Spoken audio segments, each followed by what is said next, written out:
Inilabas ng PNP ang mga sample ng 31 bawal na paputok. Kasabay nito ay ipinakita rin ang mga legal na paputok para maging guide ng mga gustong bumili.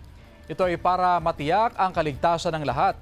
Mahigpit na ipinatutupad ng PNP ang patakaran na hindi dapat lalampas sa 0.2 grams o 1/3 teaspoon ang pulbura ng paputok.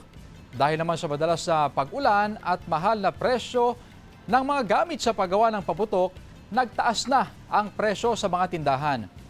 Pag umulan kasi, tigil ang produksyon ng mga paputok.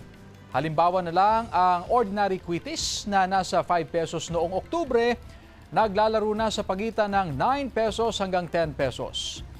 Problema pa ng mga lehitimong nagbebenta ang mga patuloy na bentahan ng mga iligal na paputok online at sa mga bangketa.